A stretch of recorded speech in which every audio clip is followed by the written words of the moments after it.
Alhamdulillah Rabbil Alamin. Wassalatu wassalamu ala asrafil anbiya wal mursalin wa ala alihi wa sahbihi rasulillahi ajma'in. Asyhadu an la ilaha illallah wahdahu la syarika lah wa asyhadu anna Muhammadan abduhu wa rasuluhu la nabiyya ba'da amma ba'd. Yang kami hormati Bapak Asesor Tim Kerja Dinas Pendidikan dan Kebudayaan Kabupaten Pesisir Selatan, dalam hal ini Bapak Pengawas Sekolah yaitu Pak Suherman UPD, terusnya Bapak-bapak, Ibu-ibu Wakil, serta Majelis Guru dan Pegawai UPT SMP Negeri 3 Pos Kelas Tarusan, hadirin dan hadirat yang berbahagia. Puji dan syukur keucapkan kehadiran Allah Subhanahu wa taala karena berkat rahmat dan nikmat jualah pada kesempatan pagi menjelang siang ini kita masih dapat mengangkat kaki, melingkarkan tangan untuk hadir di ruangan ini dalam rangka pelaksanaan penilaian observasi praktek kinerja kepala sekolah Januari-Juni 2020. Kemudian selawat dan salam marilah kita sampaikan kepada tokoh revolusi Islam sedunia, yakninya Nabi besar kita Muhammad sallallahu alaihi wasallam. Bapak-bapak, ibu-ibu yang kami hormati, mengawali presentasi saya pada siang hari ini adalah Peraturan Dirjen Guru dan Tenaga Kependidikan Nomor 7607/B HK 03/2023 tentang petunjuk teknis pengelolaan kinerja guru dan kepala sekolah. Di slide kita lihat ada 8 pilihan indikator kinerja baik guru maupun kepala sekolah. Kita lihat sana dulu 8 karakter indikator. Yang pertama, keteraturan suasana kelas, penerapan disiplin positif, umpan balik konstruktif, perhatian dan kepedulian, ekspektasi pada peserta didik, aktivitas interaktif, instruksi yang adaptif, dan instruksi pembelajaran. Kita lihat di PNME kinerja guru SMP 3 Kota 11 Tarusan. Dari 8 pilihan indikator kinerja guru itu ada sekitar 29 Bapak Ibu yang memilih poin 2, yaitu penerapan disiplin positif. Bahkan untuk yang ini 29 ini itu telah kita lakukan observasi kelas. Kemudian ada 3 lagi yang berbeda, 3 orang yang berbeda mengambil yang ini, yaitu kalau salah Bolena itu terkait dengan instruksi pembelajaran. Kemudian ada 2 lagi terkait dengan perhatian dan kepedulian. Itu terserah. Jadi nanti Bapak Ibu semester sekarang misalnya disiplin positif, besok bisa saja ke poin 1, keteraturan suasana kelas atau lainnya. Kita lanjut. Di samping indikator dari pilihan kinerja guru ada 8, kepala sekolah pun ada 8. Di antaranya yaitu memandu perencanaan pembelajaran, kemudian ada komunikasi visi misi satuan pendidikan, ada presentasi program sekolah, kemudian refleksi pengelolaan kurikulum satuan pendidikan, aktivasi kegiatan komunitas belajar, siklus peningkatan kualitas, menceritakan praktek baik kepemimpinan dan refleksi program pengembangan potensi guru. Dari 8 itu, maka kita SMP 3 Kota 11 Tarusan sesuai dengan rapor pendidikan kita memilih yaitu aktivasi kegiatan komunitas belajar. Maka melalui komunitas belajar ini nanti yang terkait dengan rapor pendidikan kita di 2023 ada 3 biru, 2 kuning, 1 merah. Maka di tahun 2024 ini ada peningkatan. Peningkatannya 3 biru, 3 kuning, 3 hijau, 3 kuning. Dari 3 kuning itu ada 1 yang turun dari tahun 2023, yaitu kualitas pembelajaran. Maka melalui kinerja, melalui PMM, saya selaku kepala sekolah mengambil komunitas belajar ini untuk meningkatkan kualitas pembelajaran yang turun. Sehingga di PMM itu kita lihat itu perilaku yang dianjurkan. Ada 3 poin, yaitu memilih kata-kata yang jelas untuk menegasikan informasi dengan komunitas belajar. Jadi apa itu komunitas belajar? Kadang-kadang kita belum udah dengar, sering mendengar, tapi tidak tahu tentang komunitas belajar itu. Kemudian juga kita semua tahu tentang tujuan dan manfaat dari komunitas belajar itu. Oleh karena itu kita harus tahu apa itu pengertian komunitas belajar. Pada pertemuan-pertemuan sosialisasi tentang komunitas belajar ini barangkali juga telah kita sampaikan. Karena pada hari ini merupakan dituntut untuk praktek baik terkait dengan komunitas belajar itu, maka kita ulangi kembali tentang komunitas belajar. Untuk dipahami apa itu juga bisa dilihat di slide. Pengertian komunitas belajar itu adalah sekelompok pendidik. Next, ya, sama-sama kita. Sekelompok pendidik dan tenaga kependidikan. Jadi sekelompok kita guru dan tenaga kependidikan, juga pegawai. Jadi di sana kita lihat Bapak Ibu, di komunitas belajar kita 31 orang yang aktif baru, padahal kita ada 33 guru yang aktif dan ada di kinerja. Berarti ada lagi 2 guru yang belum masuk ke komunitas belajar kita. Karena di sana juga ada tenaga kependidikan. Maka juga nanti tenaga kependidikan itu harus masuk ke komunitas belajar kita. Di seolah-olah kan kadang-kadang itu untuk guru saja teman. Kita sudah cukup Pak. Karena seperti itu.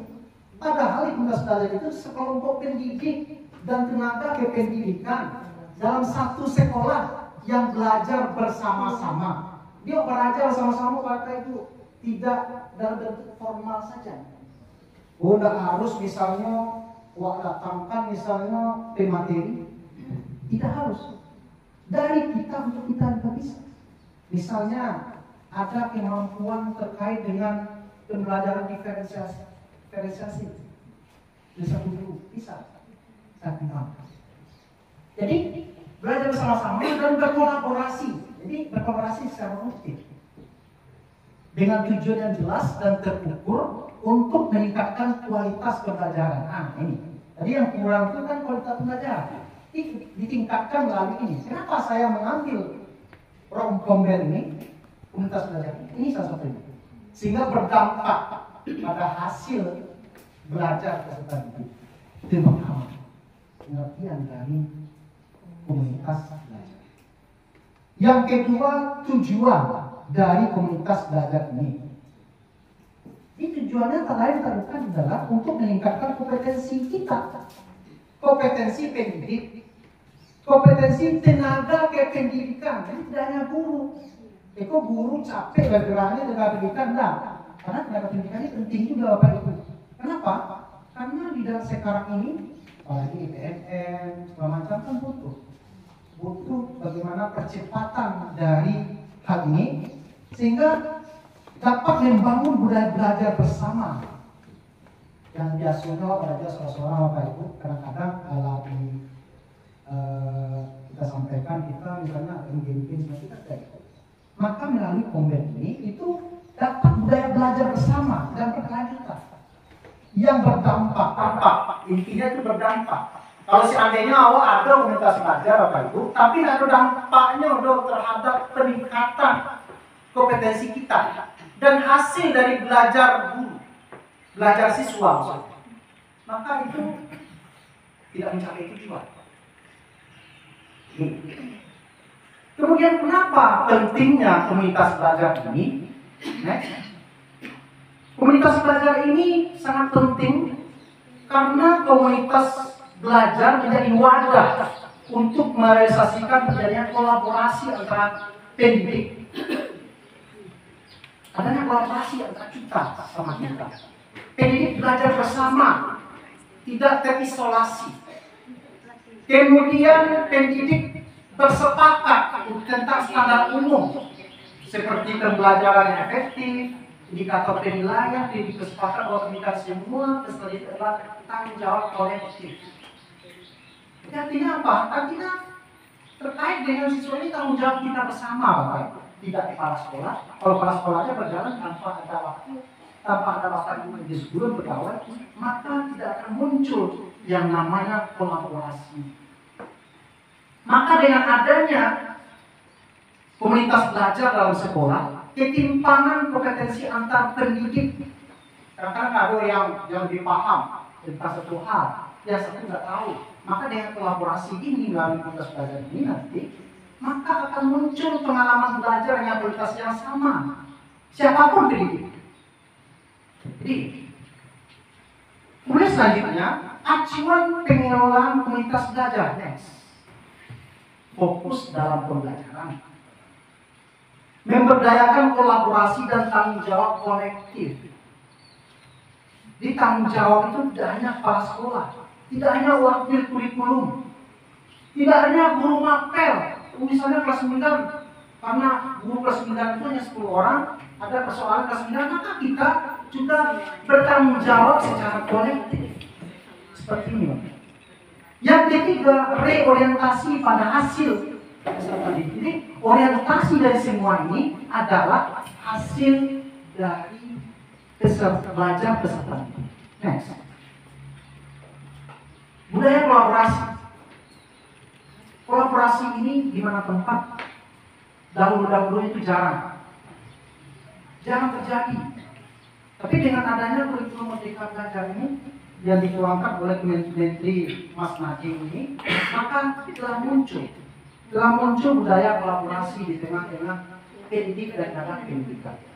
Maka kolaborasi dan pendidik sertifikat itu diharapkan tidak hanya terhenti baik pengajaran, tetapi berlanjut sampai pelaksanaan kelas masing-masing.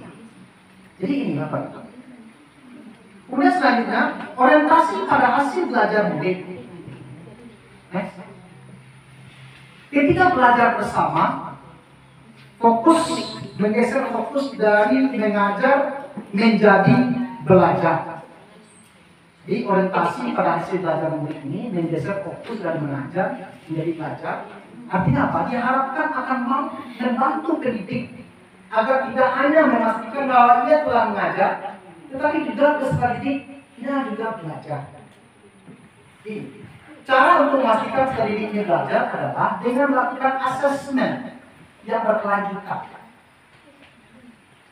Asesmen. Di asesmen itu tidak hanya satu, itu berkelanjutan, Bapak. Jelas ada analisanya. Arti berkelanjutan di sini adalah, misalnya kita melakukan asesmen, ada di sana nampak di mana secara klasikal tampak di mana kelemahan kelas kita yang kita ajarkan itu. Maka asesmen yang telah kita lakukan itu kita analisis, lalu kita gali apa tidak lanjut refleksi yang kita lakukan agar nanti ada perubahan dengan hasil asesmen. Kemudian Bapak Ibu, di sekolah kita Di sekolah kita itu telah ada komunitas belajar. Telah kita sampaikan kepada Bapak Ibu, komunitas belajar yaitu dibentuk dan diketuai oleh Ibu Detri Mariza. Sekretarisnya itu adalah Sefira Wisami. Dan anggotanya adalah seluruh kita. Jadi pengurus komunitas ini itu akan melakukan rotasi setiap 6 bulan. Artinya ini untuk pengalaman. Jadi kita coba untuk melakukan rotasi sekali 6 bulan supaya adanya rasa kita secara bersama untuk pengelolaan komunitas belajar yang lebih baik lagi. Jadi komunitas belajar kita ini itu namanya kalau di PNS itu adalah Study Community Spentry Tausa, dan telah merencanakan kegiatan 3 kali selama periode Januari Juni ini. Yang berlaksana apa dengan apa yang tentang literasi yang kita rencanakan itu kan belum juga. Ini kalau dapat sebelum Juni itu Pak, karena guru-guru di kajian kompetensinya itu ada 3 itu, 3 komunitas, hanya 2 sudah, 1 belum. Nanti kita harapkan setelah ini sebelum ujian ini dilakukan terkait dengan literasi oleh pengawas kita. Jadi kita berharap dengan adanya komunitas belajar kita Bapak Ibu, kita lebih proaktif. Dan juga kemarin ini juga kita telah merencanakan juga kegiatan webinar di PNM melalui komunitas belajar.